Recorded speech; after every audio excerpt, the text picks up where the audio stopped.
Olá, eu sou Rodolfo Rodrigo e está começando mais um Trilhas do Nordeste. Aqui você conhece as pautas, histórias e personalidades nordestinas, sempre com o olhar do povo. O Trilhas do Nordeste valoriza as narrativas de resistência, fartura e solidariedade da região nordestina. Vem com a gente!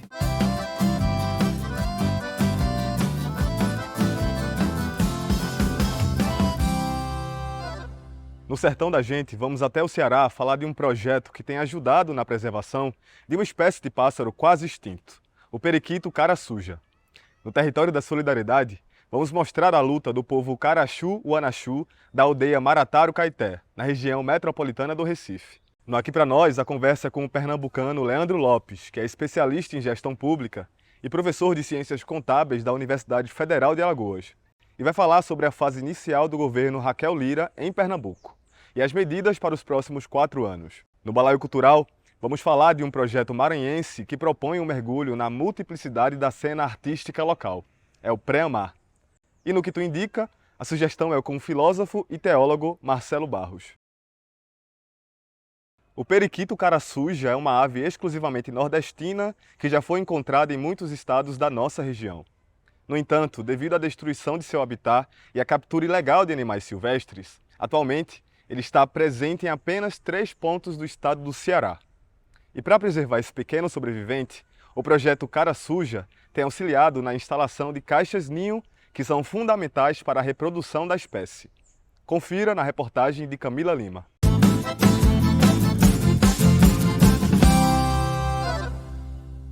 Há tempos não se viu uma cena como esta. Um bando de periquitos cara suja, sim, reunidos e livres na natureza. Ocorre que essas avezinhas sempre foram muito cobiçadas. Também não é para menos, olha essa beleza! O problema é que o tráfico de animais silvestres, aliado ao desmatamento, foi dizimando esta população que aos poucos foi desaparecendo de seu habitat. O periquito cara-suja é uma ave nordestina que ocorria em diversos estados brasileiros, desde a Bahia, Alagoas, Paraíba, Rio Grande do Norte e Ceará. Hoje, porém, o que restou desses animais foram pequenas populações concentradas ao norte da Bahia e aqui no Ceará. O cara-suja, ele sempre foi encontrado em ambientes associados a florestas, que são, né, na maioria, as serras úmidas nordestinas. Foi em 2007 que a ONG cearense Aquasis começou um importante projeto de educação ambiental que há 14 anos trabalha na missão de trazer o cara-suja de volta à natureza. Desde 2007, a Aquasis vem desenvolvendo um trabalho que culminou com um programa de educação ambiental na Serra de Baturité, que era onde tinha a sua principal população ainda.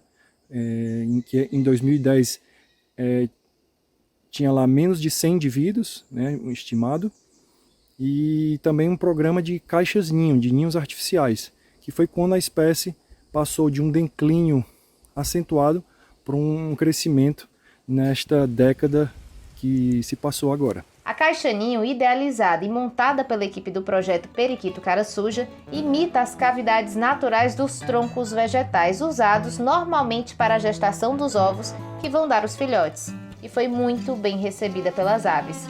Neste registro é possível ver os bichinhos bem aconchegados dentro dos ninhos artificiais.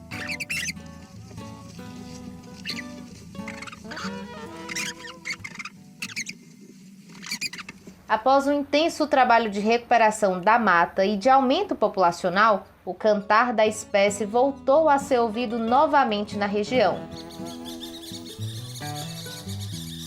E não só. Entre 2010 e 2022, voaram aproximadamente 2.400 filhotes de volta à natureza.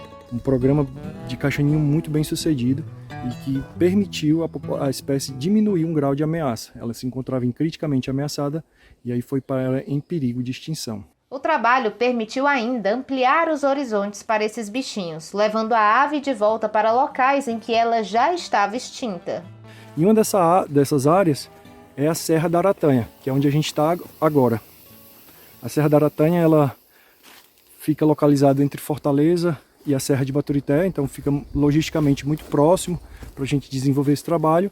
E o que a gente fez foi pegar indivíduos selvagens da Serra de Baturité e trazer para cá. Hoje já são cerca de 20 periquitos cara suja voando também na Serra da Aratanha. A ideia é atingir uma população de mais ou menos 50 indivíduos para que eles se reproduzam e a equipe do projeto, coordenada pelo Fábio, possa ajudar a ampliar a variedade genética da espécie por lá. E essa população possa prosperar nessa área onde não tem mais nenhum periquito, então eles vão cumprir um papel ecossistêmico que não tinha, né? Então eles vão dispersar sementes dessa floresta, vão fazer parte desse ambiente que um dia eles tiveram o direito de existir negado.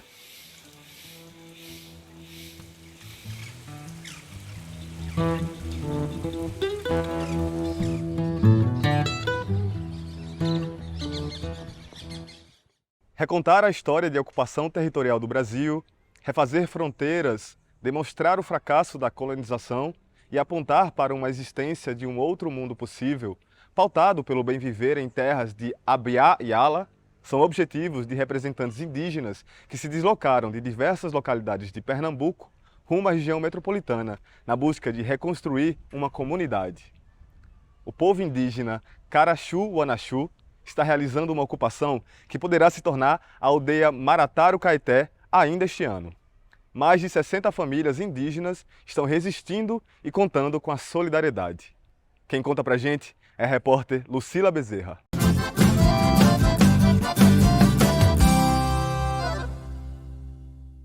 Em 31 de dezembro de 2022, a etnia Caraxu-Wanaxu ocupou um terreno no engenho Monjope, em Igaraçu, na região metropolitana do Recife, a fim de fundar a aldeia Matarocaetés.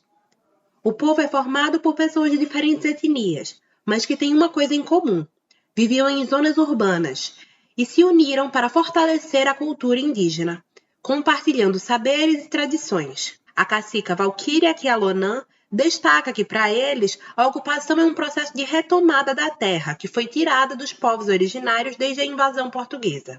Nós somos os povos originários e essa terra é nossa, né? Eu não vejo como terra é assim, uma terra da prefeitura ou terra de... Não, é nossa. Nós estamos aqui antes que o Estado surgisse, esse Estado nacional. Então a gente temos isso como essa terra dos nossos ancestrais, dos nossos antepassados, né?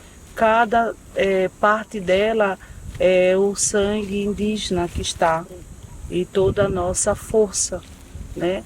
Da nossa natureza sagrada. A mobilização do grupo começou pela necessidade de vacinação contra a gripe, criando a primeira associação indígena em contexto urbano, e a partir disso foi criada uma etnia, Caraxu-Wanaxu, que une etnias de Pernambuco, Bolívia, Peru e Venezuela, que estavam fixadas no Recife.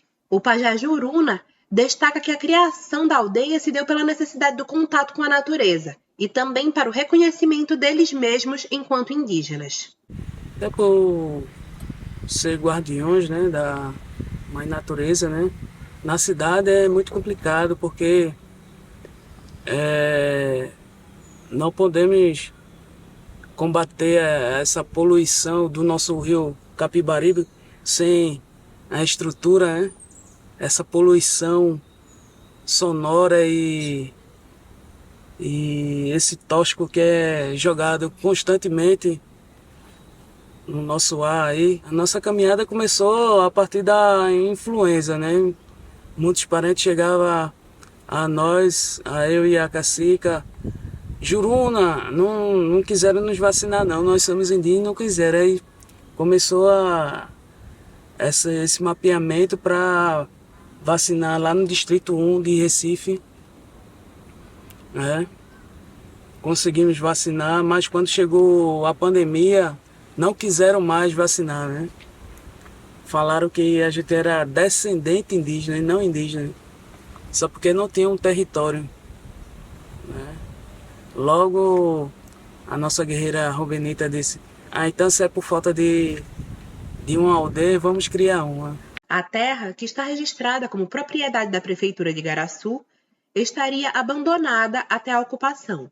No entanto, já é alvo de um processo de reintegração de posse por parte da Prefeitura, que tramita na 2ª Vara Cível da comarca de Igaraçu, e foi concedida a reintegração em fase de antecipação de tutela. O povo Carachuanaçu pediu ao Conselho Indigenista Missionário, CIMI, para acompanhar a retomada. O missionário Ângelo Bueno, que acompanha a ocupação desde o dia 1º de janeiro, destaca o papel de inovação que a ocupação pode ter. A gente acredita que é possível que o município de Igaraçu possa conviver com uma reserva indígena. Inclusive, né, a prefeita ela falou que elas têm plano para essa região de construir uma escola. A gente até falou com a prefeita, eles mesmo falaram com a prefeita, que poderia ser uma coisa inédita, não só para Igaraçu, mas para o estado de Pernambuco, poder funcionar uma escola pluriétnica. Mas, para garantir a construção da aldeia e a permanência dos indígenas no local, o povo Carachuanaçu pede doações de itens como alimentos não perecíveis, material de limpeza e higiene pessoal, água, leite, trigo, peixe, frango, frutas, verduras, esteiras, colchonetes, freezer, geladeira, fogão, roupas e lençóis. É o que destaca a cacica. Tem feito tudo, né, para dividir o que a gente tem. Frutas, verduras, inhame, macaxeira, batata doce, que só foi uma vez que a gente ganhou isso, mas tudo que a gente faz a gente divide com todos, mas realmente está faltando. É possível ir até o local na estrada do Monjope, número 527, deixar os mantimentos ou deixá-los nos pontos de arrecadação em Cruz de Rebouças, na Eletrônica Só TV, localizada na Avenida Rubina, número 127, na Rubina, no sítio histórico, no Sobrado do Imperador, na Rua Barbosa de Lima, sem número, ou na Tabatinga, Rua Atlanta, número 38. Também é possível doar através do Pix, acicuca@gmail.com. A equipe do Brasil de Fato entrou em contato com a Prefeitura de Igaraçu, mas até o fechamento desta reportagem não conseguimos contato. Os pernambucanos decidiram dar uma chance a uma nova forma de gestão para o governo do estado. Pela primeira vez na história, o estado elegeu uma mulher como governadora. Raquel Lira, do PSDB, foi eleita rompendo a hegemonia do PSB, que estava à frente do governo há 16 anos. Com ela, a vice Priscila Krause, do Cidadania. Em 2 semanas de mandato, Raquel Lira já tomou decisões que criaram tensões na política pernambucana. Sobre isso, a gente conversou com um professor de Ciências Contábeis, especialista em gestão pública, que traz agora um olhar sobre o início desses 4 anos de governo que estão por vir. A prosa foi com Leandro Lopes. Confira.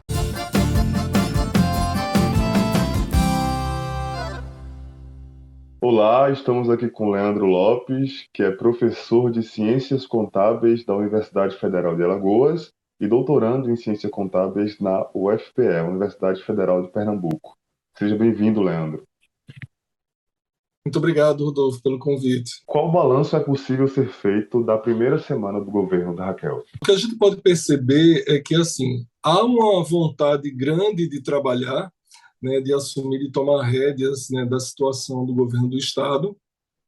A gente vem também de uma gestão de 16 anos, né, de um mesmo partido, então acho que há realmente uma necessidade de mudança, né, e as urnas provaram isso, um desejo muito grande, assim, visivelmente, né, de fazer mudanças, né, inclusive já apresentando essa proposta, né, de reforma administrativa, o que é muito bom, é válido, né, toda gestão, quando assume, tem o desejo de fazer isso, né, eu acho que, assim, talvez falta só um pouquinho mais de planejamento sobre algumas atividades, né, que foram feitas. O decreto 54.393 de Pernambuco, assinado pela governadora Raquel Lira no dia 2 de janeiro de 2023, exonerou os servidores estaduais que ocupavam cargos comissionados ou exerciam funções gratificadas de direção, assessoramento e supervisão. O governo de Pernambuco afirmou que essas medidas tinham o objetivo de reorganizar a máquina pública estadual e possibilitar a maior eficiência na entrega dos serviços públicos à população. Bem, de que maneira essa decisão tem afetado o serviço público? Pronto, veja assim, né? Essa decisão, né, de exonerar servidores, né, que ocupam cargos comissionados, né, funções gratificadas, isso é relativamente comum na administração pública, né, quando é feita a alteração de gestão. né? Porque aí cada gestor vai procurar realmente aquelas pessoas que se alinham ao seu perfil de trabalho, e a gente sabe que isso acontece e que é normal. Eu acho que o grande impacto, né, desse decreto da governadora Raquel Lira foi assim de pegar todos de uma vez, né? E isso realmente causa um impacto grande. Quando a gente pensa na estrutura do governo do estado como um todo, isso causa um impacto muito grande. A gente está falando de mais de 2.000 pessoas, né? Então, assim, são 2.000 cargos, né, 2.000 funções, mais de 2.000 funções que foram, assim, né, na prática desocupadas, na prática não, teoricamente desocupadas de uma hora para outra, né? Então, claro que isso causa impacto, isso causa também insegurança para as pessoas que dependem daquele serviço. A exoneração não é nenhuma ilegalidade, não é nenhuma, assim, nada absurdo, né? Pelo contrário, isso é normal e esperado. Só não é normal e esperado que você faça isso de uma vez, porque você pode realmente comprometer a prestação de serviços públicos. A ex-secretária de Educação de Jaboatão dos Guararapes, Ivaneide Dantas, bolsonarista, tomou posse como secretária da Educação de Pernambuco no dia 2 de janeiro e afirma que a educação do Estado não terá um viés político. Segundo dados do Censo 2020 do Ministério da Educação, dos mais de 2 milhões de alunos pernambucanos, 77% estudam em escolas públicas. Isso aponta para vários desafios para a nova gestão, que vão desde a atuação acerca dos baixos indicadores de alfabetização das crianças pernambucanas, até os grandes desafios do novo ensino médio e suas contradições. Nesse sentido, o que é que a gente pode esperar para a educação nos próximos 4 anos? Não quero acreditar de que vai acontecer com a educação do Estado o que aconteceu na educação a nível federal, né, que foi um desmonte, né, uma falta de dedicação, de empenho, né, de distribuição de recursos, de atenção mesmo, né? O discurso, pelo menos na gestão do governo Bolsonaro no início, era de que iria distribuir os recursos para a base, né? E isso, na prática, não aconteceu. Não aconteceu nem para a base, nem para o ensino superior. Nos últimos 16 anos, a educação no governo do Estado também progrediu. A gente teve muitos programas de sucesso aqui no governo do Estado que já não estavam tão bem assim, eu acho que pelo próprio desgaste, né, do partido, né, enfim, das lideranças. Mas, assim, nós tivemos aqui, né, a expansão do ensino integral nas redes de escola pública, tivemos aquele programa que era super interessante, que era dos alunos terem a oportunidade de fazer intercâmbio, né, em outros países, então, assim, de robótica, enfim, tudo isso, e eram iniciativas excelentes, né, realmente que proporcionavam aos alunos, né, um potencial, né, para a sua vida profissional futura. A gente pode esperar, claro, né, assim, que haja diálogo, né, a gente pode esperar que realmente, assim, né, considerando esses aspectos, né, políticos, né, mesmo da secretária, né, que possa haver, claro, alguma falta de interesse em alguns aspectos da secretaria, mas eu acho que de uma forma como um todo é precipitado ainda a gente dizer que vai repetir o que aconteceu no governo federal. De um lado, o secretariado do próximo governo desponta com destaque para a paridade de gênero. Por outro, a paridade racial não foi prioridade. Das 27 secretarias, 13 são chefiadas por mulheres, enquanto 14 são ocupadas por homens. É o maior número de mulheres em secretarias na história de Pernambuco. Contudo, a baixa presença de negros e negras é perceptível. Apenas 2 secretárias se autodeclaram negras. Regina Célia Barbosa, que é titular da pasta da Secretaria da Mulher, e Lucinha Mota, que ocupa a Secretaria de Justiça e Direitos Humanos. Qual a importância e o lugar da população negra pernambucana no governo de Raquel Lira? Essa representatividade ela é necessária, ela não apenas é importante, ela é necessária, ela é fundamental. As pessoas precisam se sentir representadas pelo governo, e representadas pelo governo não é apenas através do chefe do executivo, né, que foi eleito, mas também por quem o representa nas demais secretarias, né, enfim, nas demais funções. Né, ter pessoas que representem a pluralidade, né, da população pernambucana é sem dúvida fundamental. Pensar que colocar essas pessoas num papel de destaque, de representatividade, é importante também para que elas se sintam reconhecidas e valorizadas. Eu tenho plena convicção, certeza, de que nós temos várias pessoas negras, homens, mulheres, que teriam condições, sim, de assumir diversos cargos no governo do Estado, inclusive de secretários. Eu acho que, realmente, assim, na gestão, faltou também ter esse cuidado, de pensar isso. É possível projetar como se dará a participação social no governo Raquel Lira? Os conselhos e espaços de participação já têm um poder muito limitado. E, junto a isso, historicamente, os governos do PSDB são marcados pelo baixo controle social em relação aos serviços públicos. Existe espaço para essas atividades? E qual a importância de garantir essa participação social? A participação social, sem dúvida, é fundamental, para que a coisa funcione da maneira correta e que a população, de fato, seja atendida. A gente tem hoje, inclusive a legislação pública fala muito nisso, na sociedade civil organizada. E esses grupos da sociedade são fundamentais para fazer esse acompanhamento. A gente pensar na população participar, se não for através de grupos organizados, isso não acontece. A gente, a princípio, não vai ter isso, a não ser que a gente cobre, que a gente pressione e que também haja interesse da gestão. Assim, como a gente viu nessa primeira semana, e assim, claro que é muito precipitado ainda, a gente está falando apenas de uma semana de trabalho, mas assim, é de que há uma tentativa de diálogo, mas assim, há uma tentativa de diálogo com os deputados, há uma tentativa de diálogo com um alto escalão, digamos assim, da estrutura estadual. Mas, assim, com a sociedade ainda foi pouco discutido. Claro que, como eu estou dizendo assim, ainda é muito precoce para a gente dizer que isso vai ser um reflexo dos próximos 4 anos.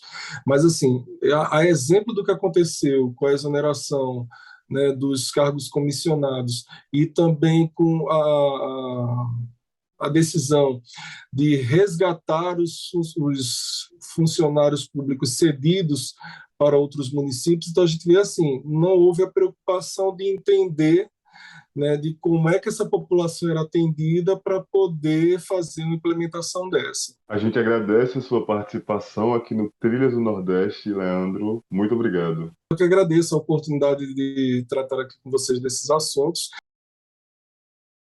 O vai e vem das marés faz parte do cotidiano de São Luís do Maranhão. Os ventos fortes e a abundância das águas são seguidas da retração do mar, permitindo que diferentes paisagens se mostrem em um só dia. A variação das marés maranhense é um dos maiores do mundo e se apresenta como símbolo de uma multiplicidade de cenários, fluxos, produções e dinâmicas espirituais que envolvem o Estado. E foi inspirado nessa poesia que a articulação de coletivos em rede deu início ao projeto artístico Pré-Amar. A repórter Mariana Castro nos mostra as belezas maranhenses presentes no projeto.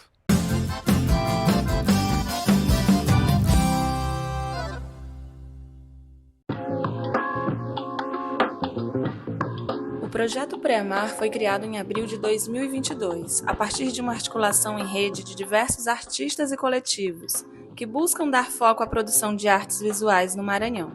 A parceria foi idealizada coletivamente pela Lima Galeria, o Chão SLZ e a Casa do Sereio, espaço de residências em Alcântara, com o apoio da Universidade Federal do Maranhão, e já se destaca no cenário nacional com a participação no Rotas Brasileiras, tradicional feira de linguagens artísticas. O nome Pré-Amar surge de uma relação que nós procuramos estabelecer com a variação de maré em São Luís, que é algo tão característico da ilha, em que a cada 6 horas a maré sobe e desce num fluxo contínuo e de muita força. Então é nessa continuidade, nessa força, que nós procuramos estabelecer um elo com a produção artística contemporânea do Estado. As produções são diversas e em diferentes linguagens, como fotografias, cerâmicas artesanais, quadros e audiovisual. Em todos, se destacam os modos de vida das comunidades tradicionais maranhenses, como quilombolas, indígenas e quebradeiras de coco. As atividades no projeto, elas acontecem de maneira muito fluida, muito espontânea, em que cada um de nós, com as suas especificidades, trabalhamos desde a elaboração do projeto curatorial, da produção de textos, do projeto expográfico, assim como as residências artísticas que são desenvolvidas na Casa do Sereio. Um dos principais eixos do projeto são as residências artísticas, vividas na Casa do Sereio, que possibilita a vivência e troca de saberes dentro das próprias comunidades.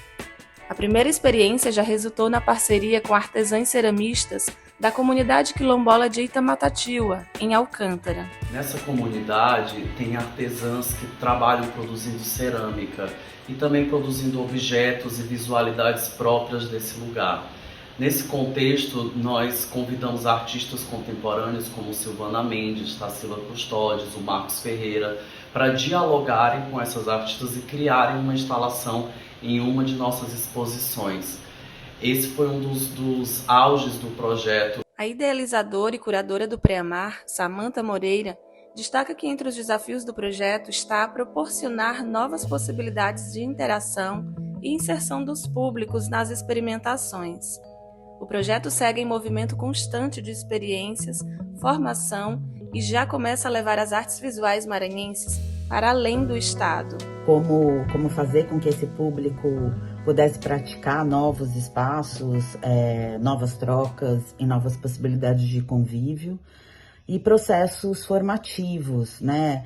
A partir da residência que aconteceu na Casa do Sereio, a partir de práticas que os próprios artistas atuam e que a curadoria, ao convidá-los para pensar os trabalhos que iriam fazer a exposição acontecer, tinham a liberdade, na verdade, de serem trabalhos inéditos, de serem projetos experimentais e de apresentarem uma diversidade de possibilidades do que a gente tem hoje, que é pensar em fazer uma exposição e uma potência de um projeto de arte.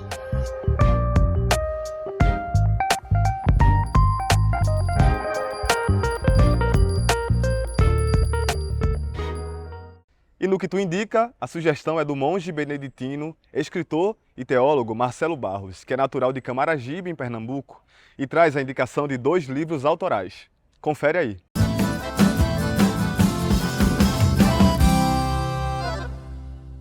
Eu sou Marcelo Barros, sou teólogo, monge beneditino, escritor. Eu tenho 63 livros publicados. Esse livro ele conta como é que a gente pode, hoje, eu e vocês, vivermos a profecia que Dom Helder Câmara propunha para o mundo, principalmente a profecia da paz, da não violência e da ação pela justiça. Esse outro livro, que é do CEBI, se chama Profecia e Martírio na Caminhada, faz a memória dos companheiros e companheiras que caíram no combate, que deram a vida pela causa. Muita gente, mais de 30 mil pessoas na América Latina inteira. É claro que aqui não fala de todos, mas lembrando de alguns, dizem que herança eles nos deixaram para o hoje de nós. Esses livros eu não estou querendo fazer propaganda comercial, mas propor como um instrumento que nós possamos usar na nossa caminhada. Dicas valiosas, Marcelo. A gente agradece. E não esquece, você também pode enviar sugestões culturais e pautas para a gente. Manda um e-mail para o pautape@brasildefato.com.br. Por hoje é só. Obrigado pela sua audiência. Você pode conferir esse e outros episódios nos canais do Brasil de Fato Pernambuco e da TVT no YouTube. Até semana que vem, sempre às sextas-feiras, às 9 da noite.